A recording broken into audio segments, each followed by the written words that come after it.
ಎನ್ನ ಮರಣವು ಹರುಷವಾಯಿತೆ ನಿನಗೆ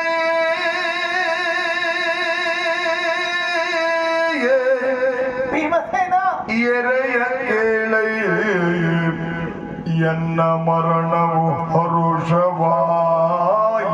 ನಿನಗೆ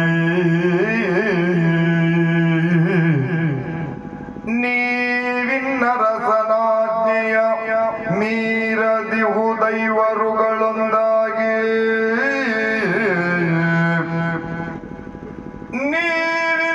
ನೀವಿನ್ನರಸನಾಜ್ಞೆಯ ಮೀರ ದೈವರುಗಳು ಒಂದಾಗಿ ಹರಗರ ತಾನೇಗೆ ನಿಮ್ಮಯ ಕರುಣಿಯಾದೆನೋ ಹರ ಹರ ತಾನೇಗೆ ನಿಮ್ಮಯ ಕರುಣಿಯಾದೆನೋ ಭೀಮ ಭೀಮ ಕೊಡಿಸೈ ಮರಣ ಕಪ್ಪಣೆಯನುತ ಕರಗಿದಳಾಗ ಕಮಲಾಕ್ಷಿ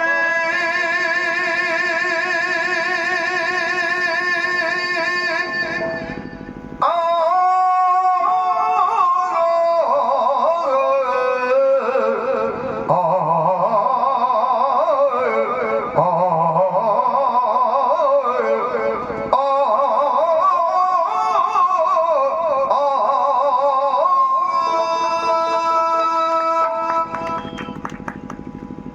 ಭೀಮಸೇನ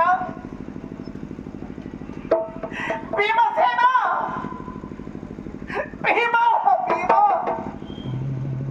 ಕ್ಷಮಿಸಿ ಬಿಡು ಭೀಮ, ನನ್ನನ್ನು ಕ್ಷಮಿಸು. ನಾ ತಪ್ಪು ಮಾಡಿಬಿಟ್ಟೆ. ದುಃಖದಲ್ಲಿ ಉದ್ವೇಗದಲ್ಲಿ ನಿನ್ನನ್ನು ಬೈದು ಭಂಗಿಸಿದೆ, ಮಾತಿನಿಂದ ನಿಮ್ಮನ್ನು ಅವಮಾನಗೊಳಿಸಿದೆ. ನನ್ನನ್ನು ಕ್ಷಮಿಸಿ ಬಿಡು. ನನ್ನಿಂದ ತಪ್ಪಾಯಿತು, ತಪ್ಪಾಯಿತು. ಆದರೆ ಯಾವುದೇ ಕಾರಣಕ್ಕೂ ನೀ ನನ್ನ ಗಂಡನಲ್ಲ, ನಾ ನಿನಗೆ ಹೆಂಡತಿಯಲ್ಲ. ಈ ಮಾತನ್ನು ಆಡದಿರು ಭೀಮಸೇನ, ಈ ಮಾತನ್ನು ಆಡದಿರು. ನಾನು ಏನು ಕೇಳಿದೆನು? ಉಣ್ಣುವುದಕ್ಕೆ ಮೃಷ್ಟಾನ್ನ ಬೇಕು, ತೊಡುವುದಕ್ಕೆ ಪಟ್ಟೆ ಪೀತಾಂಬರ ಆಭರಣಾದಿಗಳು ಬೇಕು ಅಂತ ನಾನು ನಿಮ್ಮಲ್ಲಿ ಕೇಳಿಕೊಂಡದ್ದಲ್ಲ, ಮಾನ ಉಳಿಸಿ ಅಂತ ಕೇಳಿಕೊಂಡೆ.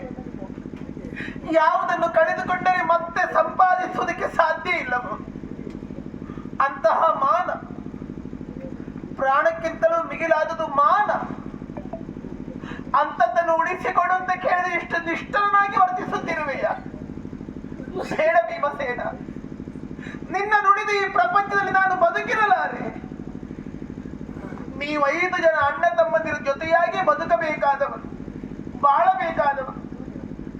ಅವತ್ತು ನನ್ನತ್ತೆ ಕುಂತಿ ದೇವಿ ನೀವು ನನ್ನನ್ನು ಕರೆದು ಮನೆಗೊಯ್ದಂತ ಹೊತ್ತಿನಲ್ಲಿ ನನ್ನಲ್ಲಿ ಆಡಿದ್ದರು. ಈ ನನ್ನ 5 ಮಂದಿ ಮಕ್ಕಳನ್ನು ಕೈಗಿಡುತ್ತಿದ್ದೇನೆ ದ್ರೌಪದಿ. ಮಕ್ಕಳ ಐಕ್ಯಮತವನ್ನು ಸ್ಥಾಪಿಸು. ನನ್ನ ಮಕ್ಕಳಲ್ಲಿ ಒಡುಕನ್ನು ಕೆಡುಕನ್ನು ತಾರದಿರು. ಆ ನನ್ನ ಅತ್ತೆಯ ಮಾತನ್ನು ಉಳಿಸಿಕೊಂಡು ಬಂದಿದ್ದೇನೆ. ಇವತ್ತು ನನ್ನ ಮಾತಿಗಾಗಿ ನೀ ಸ್ಪಂದಿಸಿದರೆ ನಿಮ್ಮ ಅಣ್ಣನ ಮಾತನ್ನು ಮೀರಿದಂತಾಗುತ್ತದೆ.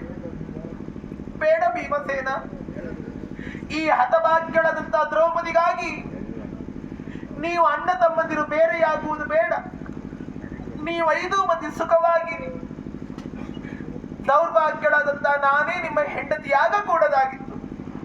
ಇದು ಮಾನವತೆಯಾಗಿ ಪ್ರಾಣ ಬಿಡು ಎಂದು ನನಗೊಂದು ತೊಟ್ಟು ವಿಷವನ್ನಾದರೂ ಕೊಡು ಭೀಮ, ನನಗೊಂದು ತೊಟ್ಟು ವಿಷವನ್ನಾದರೂ ಕೊಡು ಎನ್ನಲು